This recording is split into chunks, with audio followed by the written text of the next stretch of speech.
Welcome back to the Bravado Blitz. I'm your host, Eric Shannon, and this is my co-host, Mr. Brian Chose. Here we go again. We made it through week one. Week one, it was brutal.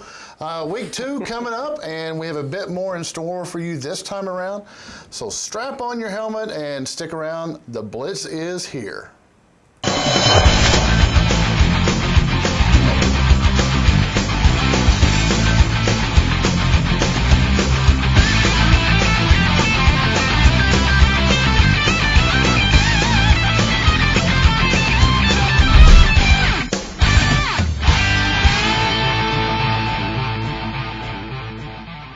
Welcome back, sports fans. We have a very fun show in store for you today once again.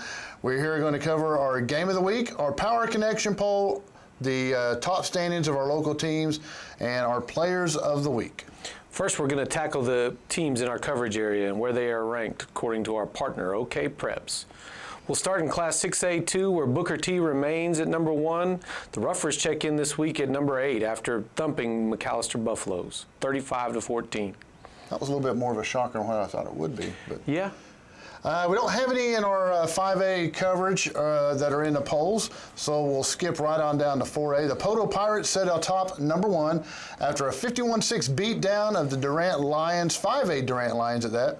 Wagner Bulldogs are 5th. Broken Bow Savages are 7th after a 57-0 win at Idabel Warriors last week. And the Hilldale Hornets come in at number 9 after beating the Claremore Sequoia Eagles 54-7. In Class 3A, Heritage Hall stays at number 1 with the Seminole Chieftains checking in at number 4 after a 39-7 win against Hera last week. That's a pretty good win against a bigger club, too. OC Millwood, number 1, and is after beating Heritage Hall last week. And sitting at number 2 in 2A is Bravado Wolverines after a 44-6 win over the Eufaula Ironheads. The Beggs Demons are 4th following a 47-0 rout of the Okmulgee Bulldogs. And then in Class B, we've got Shattuck checking in at number 1 with Canadian 2, Wetumpka Chieftain. My bad, I can say this. Wetumpka Chieftains come in at number 6 after a 40-20 win over Depew. And the Dewar Dragons move up a single spot to number 8 after a good win, 38-36 over Strother. And that's it for our state rankings for our coverage area. You can check out more at okpreps.com. And when we come back, we'll have our second Bravado Power Pole Connection Poll of the year. Big wireless companies keep getting bigger and bigger, but their coverage where you live is still small. At Bravado Wireless, we provide the best unlimited talk, text, and data for only $40 a month, right here in Eastern Oklahoma. You deserve to connect fast to your family, friends, and colleagues, wherever they are, with no interruptions and no excuses. Don't buy into big. Go bold. Go Bravado. Visit bravadowireless.com or visit one of our stores, where we make it easy to join our family. Bravado Wireless. We believe in the power of connection. Welcome back. Our second Bravado Wireless Power of Connection Poll. This Power Connection Poll is a combination of state rankings, district standings, and who they've played so far, and kind of our picks along with the OK Preps and Squirtle. So you may not agree with our picks, and that's okay. Let us know what you think, and that's kind of the fun part of it, right? I don't get a vote in this, just so everybody knows. You know, we have consulted around the office. Okay.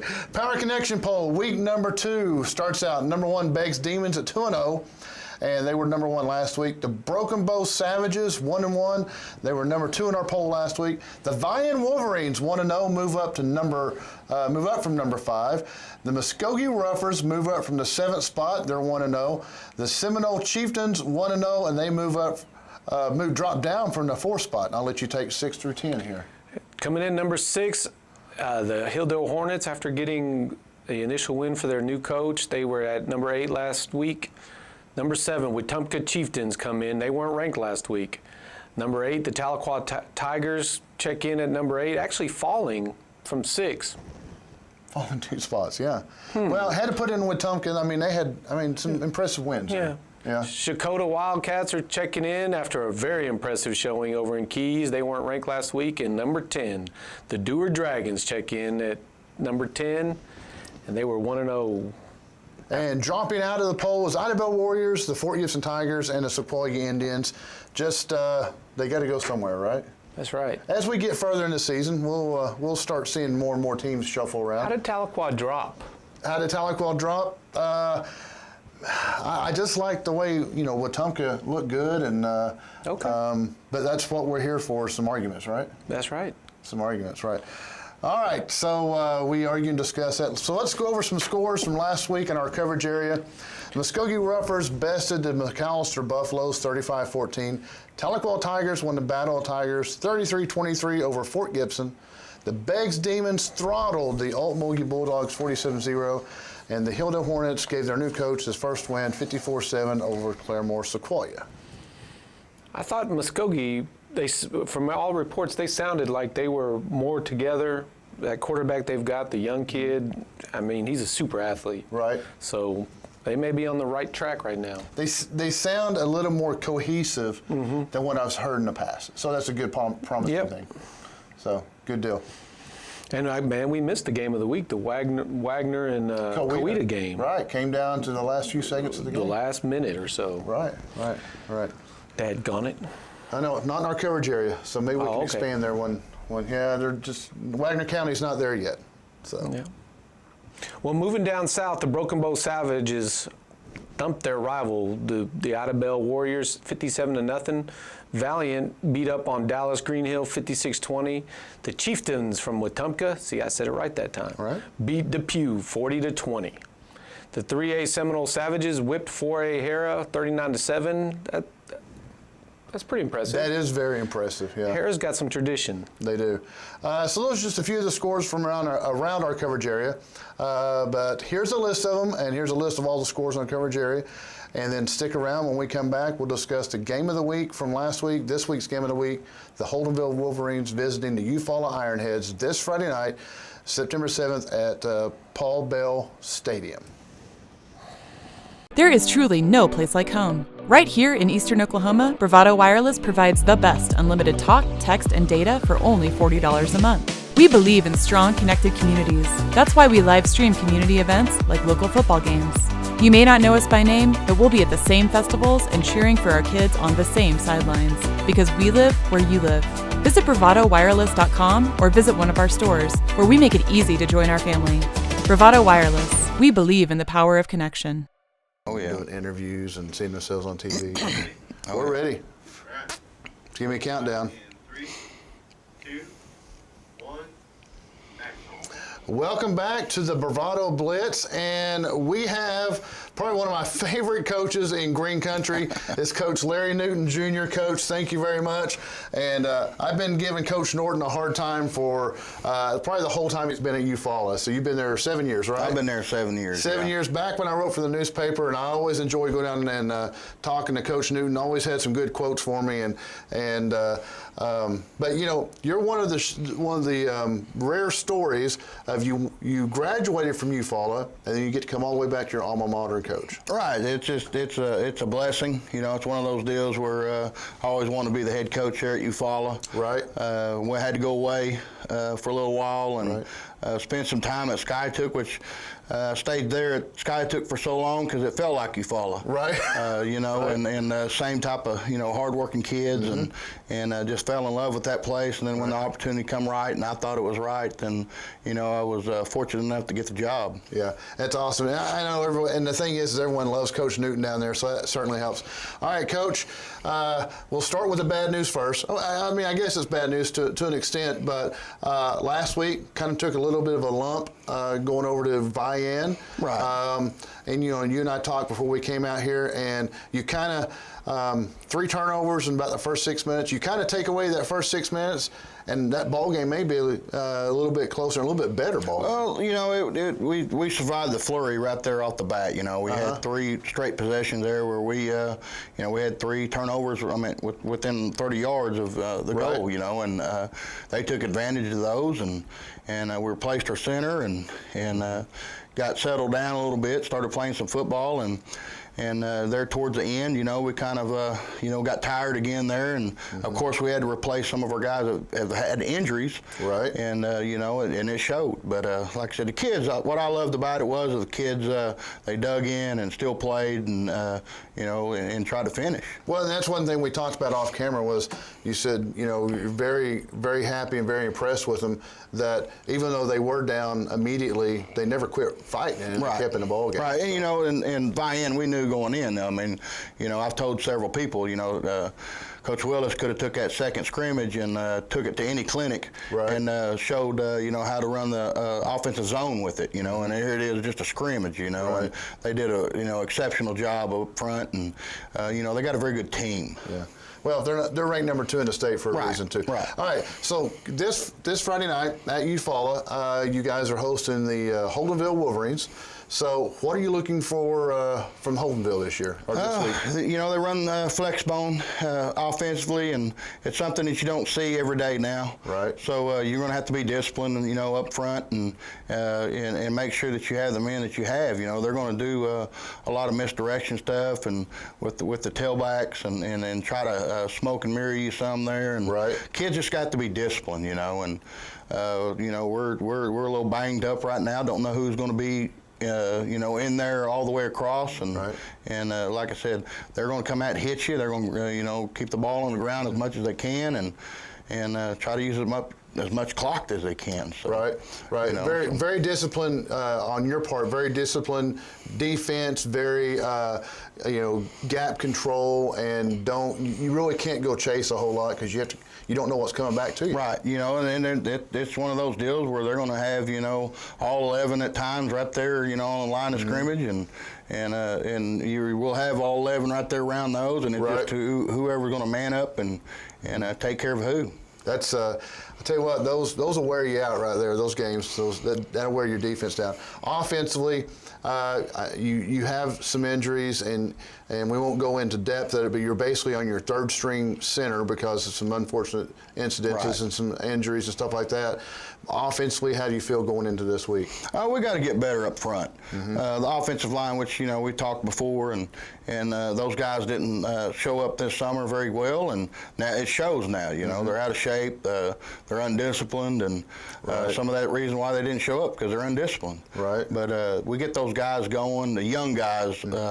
You know, we're going to have to play some sophomores and freshmen. You know, Right. those are the guys that showed up this summer and really put some time in, and that's what we're going to try to do after Friday night is try to get those guys going, and the guys that want to play for us, so we're going to play them. Now let's talk about the young underclassmen. You know, the freshmen and the sophomores and stuff like that. Do you use these 3 games going into district maybe to season them up a little bit and you know, bring them up to speed, so to speak? Well, that's what we're going to try to do. You know, I've only got 10 seniors. I've only got 3 juniors. Right. So, you know, that tells underclassmen, the rest is sophomore and freshman. Right. And people don't play freshman games like they used to. They still don't play JV games like they used to. It's hard to get those kids reps. Right. You know, and you know, we were supposed to play one tonight, and Holdenville doesn't have enough. So, you know, so here we are without another, you know, JV game to get Right. those kids reps and just find out what they're going to do in a game situation.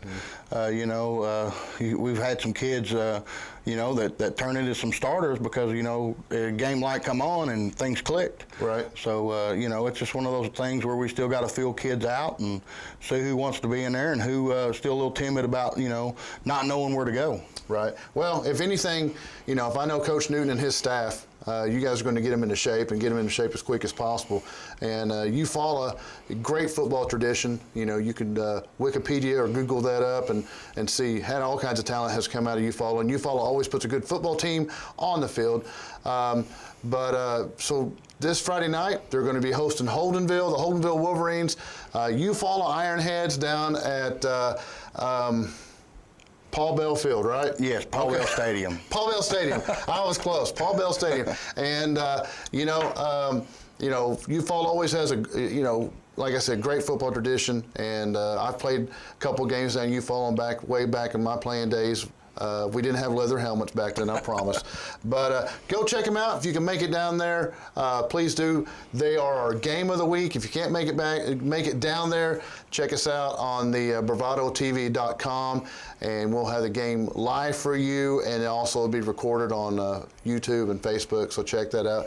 But Coach, thank you very much for coming out and spending some time with us. Oh, appreciate you. It's always a pleasure.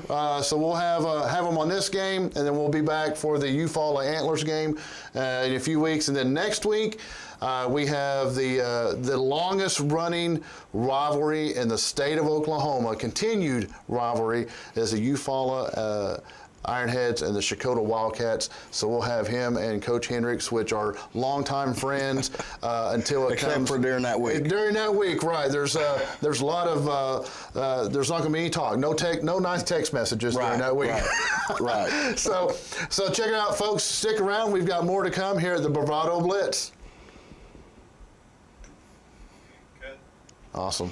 All right. You are called to be bold. You have a right to the best wireless service, high-speed internet, and customer service at a price you can feel good about. At Bravado Wireless, we know this, and that's why we put you and your community first. We are owned and operated right here in Eastern Oklahoma. We live where you live. We proudly connect you to your family, friends, and business partners wherever they are. Dallas, Seattle, Taipei, Toronto, and anywhere else in the world. We are Bravado Wireless. We believe in the power of connection.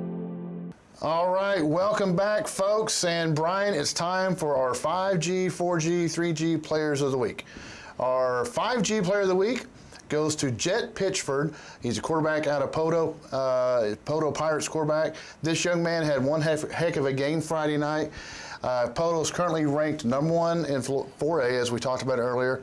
And this is part of the reason they had a blowout victory against Durant. They could have one of the best offenses in the state. This young man, he threw for 400 yards and 6 touchdowns, 17 to 27 passing. Jet? Jet is his name. What a great name for a quarterback. You got to have a good offense if you're quarterbacked by a Jet. Yeah. So our 4G Player of the Week is McAllister Buffalo Chris Hilton. He rushed for 228 yards on 27 carries. That's a little bit over 8 yards a carry. He scored 2 touchdowns in the loss to Muskogee last weekend. Our 3G Player of the Week is from the little town of Holbert. Jacob Bruce ran wild for 271 yards on 20 carries, 4 touchdowns to lead the Riders past Drumright this last Friday night, and he's got 599 yards rushing so far this year. Good so that's pretty impressive. So let's talk about, first of all, we had Coach Larry Newton Jr. in here from It's easy Eufaula. for you to say. Yeah. from Eufaula, and they kind of had a little bit of rash of injuries, and he talked about he's going to maybe hold out some of his players even for this game to try to keep them fresh for next game and going into districts. And that's kind of the same thing we heard last week. We hear this week is it's still quote-unquote a preseason game because it's a non-district game. Out of all the scores, that's the one that surprised me the most. Not that Vian won, but just the margin. And I kind of wondered how that happened, if it just was a snowball that started going and turned into an avalanche, or how that happened, you know. You know, talking to Coach Newton, he said they held, the first 6 minutes was just horrible. They had 3 turnovers in the first 6 minutes. After that, they kind of held their own a little bit, and he gave all the kudos to the Vian. So obviously, they're a great team. Yeah. But he said he was proud of his team because they worked back and they stayed working. They didn't just roll over and give up. So, but he did share some frustration with some kids that weren't showing up this off season, especially offensive linemen, and said that really started to show. Yeah. I think that's going to be a theme going forward, because even last week, the Keys, some of their older kids, you never saw them stepping up and taking some ownership in the team. So I bet you there are older linemen that didn't show up in the offseason that he's hoping that, he was probably hoping that they'd give him some leadership. So. Right, and that's one thing Coach Newton said, that they're starting to rely more on some sophomores. They only have 3 juniors. They have 10 seniors, but he didn't come around and say he's unhappy with them. He wants them. He wished they would be doing a little bit better. Yeah. So they're relying a lot on sophomores, and he said we're going to see some freshmen Friday night. Even if they're not the most talented senior group, they've been 3-4 years in your program, you hope that they can help instill some culture to the younger kids. Right. All right. So let's talk about Holdenville. Holdenville, they come in running that basically a wing or a version of the wing T set. And so you're going to see all 11 players basically packed inside the line of scrimmage. Real similar to what we saw at Keys. In the box, huh? In the box. So You They know, had a good win last week. It was their rival, Right. Wewoka. Would they win 44-21, I think? Yeah, somewhere around, and we'll have those scores. Yeah, those scores were up, but a good solid win. Yep. But let's talk about how difficult that offense is to defend. Well, I just watching it on TV, man. All the motion, the little jet motion, the little orbit motions, and then all the pre-snap motion, man. It's, what do they call that? Eye candy. Right. You know, so being disciplined in trust your eyes and being disciplined in reading your keys, it's got to be the biggest thing on that. You know, that's one thing Coach Newton said was it's very important for them to stay very focused and gap-oriented and stay home a lot and not chase. Focus on your fundamentals, trust your eyes, and what you've been coached all week. Right. All right, so game of the week this week is Eufaula versus the Holdenville Wolverines, and the games will start at, we're going to say 7 this time because it was supposed to be 7:30 last week, and it jumped on us. Yeah, and I think it threw Nate off. Yeah, well, we kind of had some gremlins last week. Yeah. We had a lot of gremlins. Week 1, preseason. Hey, we're in the preseason too. Once we get in the district, we're going to be ready to go. That's right. That's the way to look at it right there. So let's talk about last week's game. Shakota Wildcats at Keys Cougars. And you know, kind of what we talked about last week, Keys, a ton of injuries, and Lordy, they were literally dropping like flies throughout the whole game, from high ankle sprains to concussions to stingers to cramps, you name it. Yeah, boy, that one, the Grauer kid, he was like in a full body cramp, and that really, when he checked out, when he got that last cramp, that's really when you kind of saw Keys get deflated for the first time all night. That was a snowball that got rolling, turned into an avalanche. It did, and then certainly didn't help with Shakota's. We're going to call them the triplets. Yeah. Shropshire at quarterback, Barrett at wide receiver, who had 2 touchdown catches and an interception return for a touchdown. 3. So he had 3 total touchdowns. And then the freshman, the Fisher kid. Yeah. I came away from that game super impressed with the Fisher kid, just with his patience and setting up blocks and just his running style.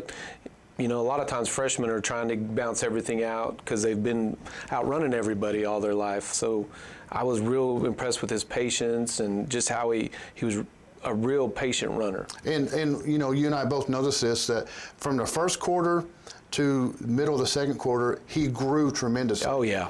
And he was able to slow down and let his blocker set himself up, and that was nice to see a young man grow like that. And in my mind, the biggest difference in the last week was the one was led by a senior quarterback, and the other team was led by a freshman. A true freshman, yeah. And Shakota stayed steady the whole night. Now they came out on fire in the second half. Right. I'd love to see what he said at halftime. Right. Yeah, they came out with certainly a flame underneath their tail. But you know, a positive thing for Keys is they're young, and they showed some flashes of some brilliance. And then even though they had injuries to some upperclassmen, I think their younger classmen ultimately stepped up a little bit. In the first half, they were right there. Was it 17-0 at half? Or? It was, I believe, 20-0 at halftime. That's right. They were right there. They had been inside the 40 twice, inside Shakota's 40 twice, and just kept shooting themselves in the foot. So I know that the coach came away from there feeling better than maybe he would have thought with the 41-0 deal, you know. Yeah. So, you know, all positive. But we had, like I said, we had little gremlins. We learned. Still our preseason, I guess. But anyway, folks, join us this Friday night. We'll be at Eufaula at Paul Bell Stadium. And if you've never been to Eufaula Stadium, it's got a lot of history there, from the Selman brothers to Senator Watts. And I've been by there several times and just never stopped. Never been to the field? Never been to the field. Yeah, it's just small town football field. Yeah, that place will probably have 3,000 people there Friday night. I'm looking forward to it. It's a culture. So thanks for sticking around and watching us for the Blitz #2. We're just marching right along. We will be back next week, and next week's game of the week is Eufaula at Shakota. Yep. So we'll have a chance to see all the teams that we're going to be covering next week. We will have a chance to see them at least once, and hopefully we'll have a better idea of where we're going with that one. And Brian, certainly thank you for joining us here at the Bravado TV studios. I guess I'll have to say that you're going to be here every week. You're going to be on the broadcast with us on Friday. And folks, thanks for sticking around. Check us out Friday night at Eufaula. And of course, we'll be back next week with the Bravado Blitz number 3. And have a great day if you want to. Have a great day if you want to. Stay classy, Oklahoma.